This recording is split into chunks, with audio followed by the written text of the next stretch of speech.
So welcome to this first part, Chapter 23, Standard Costing and Variance Analysis.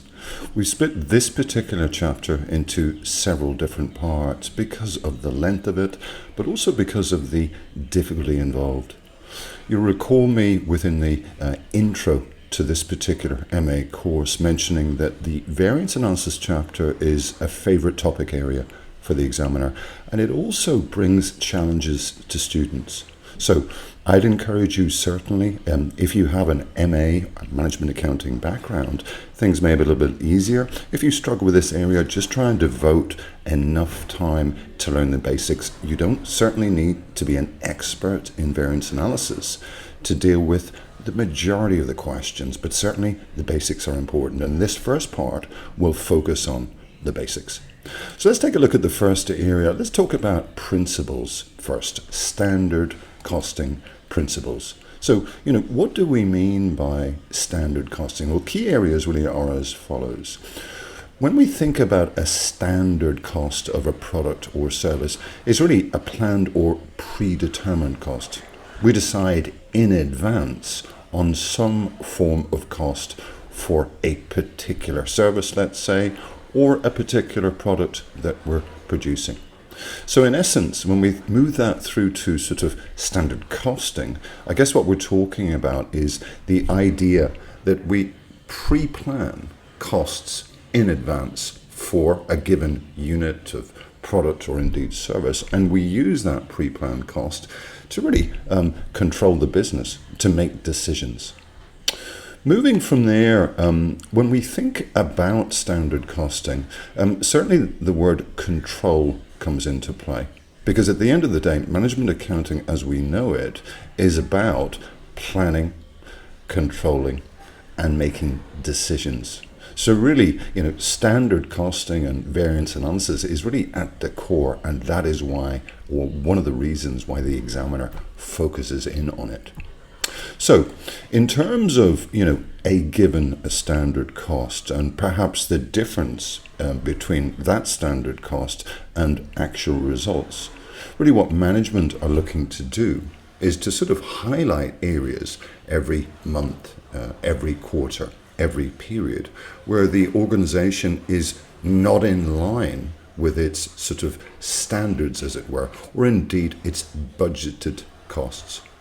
So, in terms of deriving standard costs, if you accept the fact that a standard cost is basically a pre-planned cost or predetermined cost, where do we get them from? Well, a variety of different sources. So let's say, for example, in relation to a football, plastic F is used. So based on the sort of standard product spec, for one particular football, it would have been produced or indeed pre-planned by experts when the company first started to manufacture footballs. So that's where the standard would come from.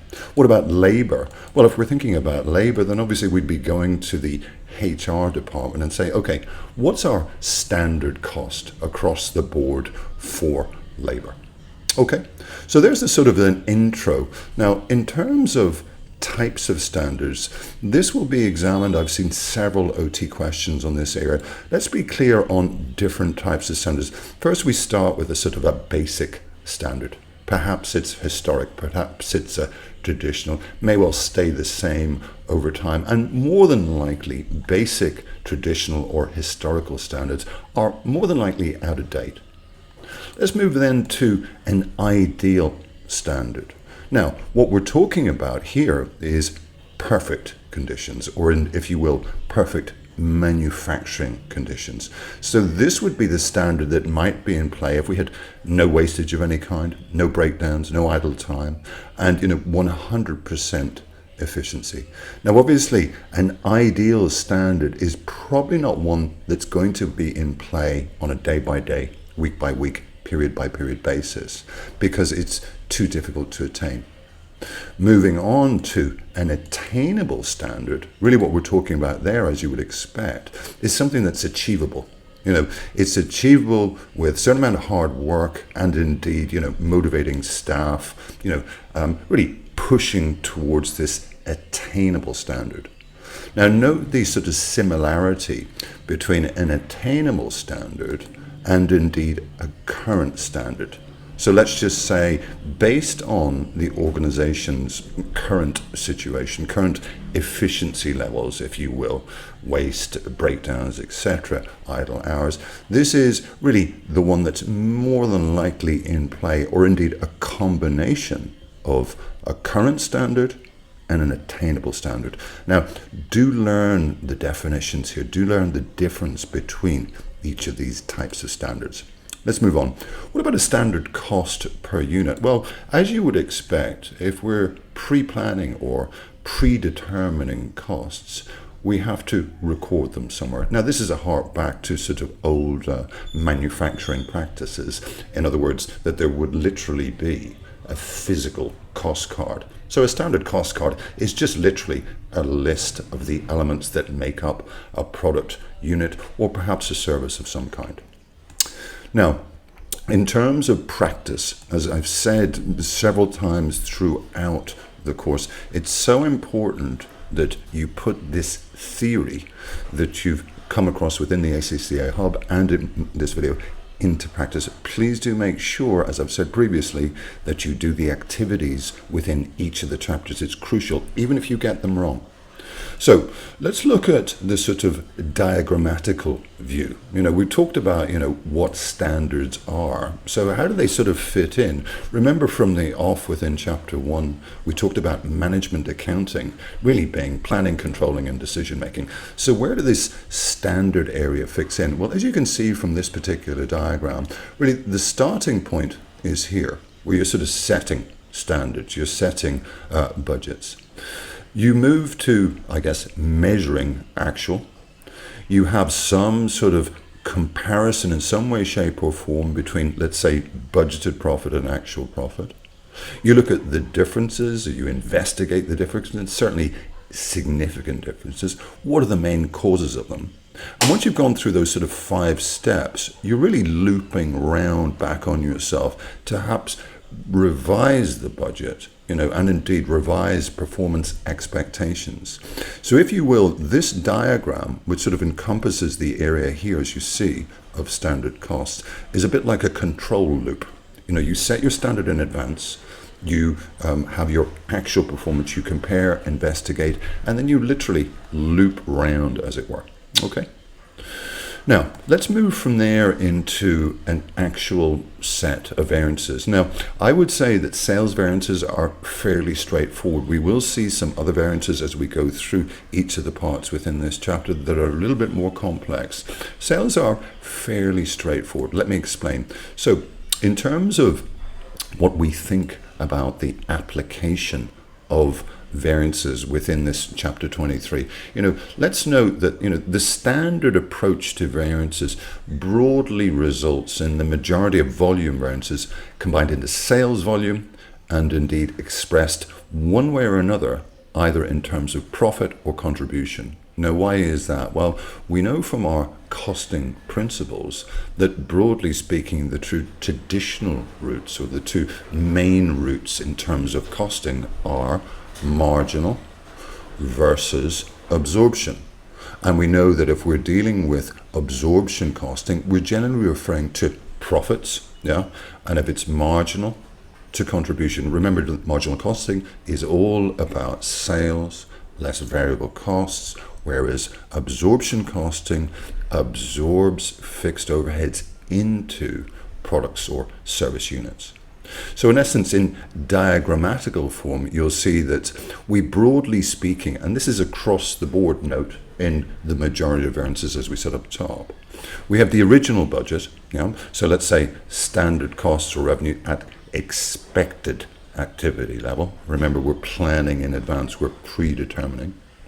Then we have number 2, flexed budget. Note, again, standard costs and revenue. Note, actual activity level. And number 3, actual results. So really what this particular branch of the mind map effectively says is that we can sort of break down most variances into that sales volume variance and sort of split between either profit or contribution. Let's move from there in terms of how we actually work out a sales price variance first. Note that we can have sales price and indeed sales volume. Let's deal with price first. So in essence, we're talking about the total sales variance being the difference between budgeted and actual revenue. And that clearly, if you think about it logically and in a common sense sort of view, that can be broken down into price and quantity. Now, why is that? Well, if I've got a sales variance, it's got to be linked to two different things, either the price or the quantity or both. Now we're focusing just on the sales price variance just here. So here is the formula. Now what we'll see throughout this chapter for variance analysis is we'll see reference to the calculation of each of the relevant variances. And this is an area that we have to rote learn. I would say your approach to variance analysis would be as follows. You're going through, obviously, the study hub. You come to the mind map videos if you're focusing on plan A as discussed in the intro. Rote learn this area first. You may not understand it fully, but then apply it to the activities within the study hub chapter, and obviously in particular the OT questions. So in essence what I'm saying is, you don't necessarily have to have 100% understanding of the variance straight away, but make sure you know how to calculate it. I'll deal with the calculation in a moment. And then from then on, when you're seeing questions and you're seeing sales price variance in action, then you can wheel in your formula and figure out the question and just hone your skills. So what is this sales price variance? What is the formula for it? Well, we see here on the left hand side, we see sales revenue should be. Now, what should it be? Well, it should be, actual quantity times budgeted price. Because let's remember, this is a predetermined or a pre-planned price, as it were. So there's what the sales revenue should be based on our standard, okay? Now, sales revenue was, well, what was it? Well, there's the actual quantity, there's the actual price that we charged our customers. Now, note the difference. Now, when we think about sales price and we think of the fact that obviously we're setting standards in advance, we need to have a fairly good reason why there's a difference between our budgeted price, but bear in mind, this is sales, this is key to our success and our survival, and indeed an actual price. So the difference between these two is what becomes the sales price variance. Now, if you wanted to break it down, if I was to rote learn or memorize this area, what I would be doing is I would be saying AQ times BP and then AQ times AP. In other words, I'd be shortening it down to the letters, and that would be what I would be memorizing. So note, the sales price variance, not overly complicated, but you know what? We need to know why it's happened, don't we? We need to have a fix because, when we think about sales prices, these are key to the business. Why would we have a situation where there was a difference between the price that we anticipated or pre-planned for and then we actually charge? Well, a number of reasons. We could, for example, be selling at a lower sale price to boost sales volume, let's say in a poor economic situation. Maybe we're trying to match a competitor. Maybe they've made a move and we think, okay, let's adjust the price. I know we planned for X, but let's make it Y. We might want to clear stocks. Perhaps we've got a new model coming. Or perhaps we've decided to increase market share. Now, when you think about it, several of these things, e.g., let's say, increasing market share, it would be something that you would probably know in advance. So I would have thought perhaps if that's your sort of medium to long-term plan, you'd probably get your sales price right. But at the end of the day, these are solid reasons why you would have some form of either adverse or indeed favorable, let's say, sales price variance. Okay? So really, in essence, what we've said so far is the sales variance, the total variance, can be broken down into two main parts. We dealt firstly with the sales price variance. Now we're moving on to the volume variance. What do we mean by that? Well, in essence, we're saying that a sales volume variance arises when the fixed budget and actual sales volumes differ. So we anticipated 10,000 units, but actually we only sold 9,000 units. Now, in terms of the calculation of the volume variance, note that it will depend upon the costing system. You'll recall earlier on I mentioned absorption costing versus marginal costing. Remember, absorption costing is all about building in fixed costs to product units or service. Marginal costing, just literally the difference between revenue and variable costs. So in essence, this volume variance, if we're dealing with marginal costing, we're going to value the difference, the difference that we've identified, in budgeted and actual sales volume at the standard contribution. Now remember, the contribution definition is literally just sales less variable costs. Now, if we're talking about absorption costing, we're going to value the difference at the standard profit. Okay? Now, if that loses a little bit in translation, if it's a little bit confusing, I understand. Let's memorize the formulas and let's work the questions. That's the way to do this. Now, what about causes of sales volume variances? This is perhaps easier to understand than, I guess, causes of sales price in one sense.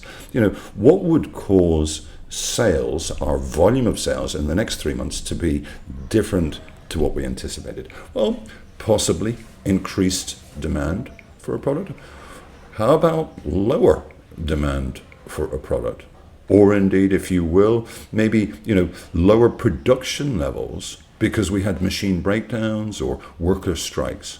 So in one sense, as I said, sales volume variance is really more understandable for me than a sales price variance, because with sales price, you have quite a lot of information up front in advance. So getting the sales price right is important. That's not to say that you're not going to have a favorable or adverse variance for sales price, not at all. Okay, so really, in essence, what we've done in this first part, and there are several parts to come, is really introduce standard costing and really introduce, I guess, one area of variances and really give you a feel for, okay, well, this is how you would calculate, and this would be the approach to perhaps learning or memorizing formulas and indeed using them in the questions. Okay, I hope you found that helpful. Please do join me shortly for part 2. Many thanks for listening.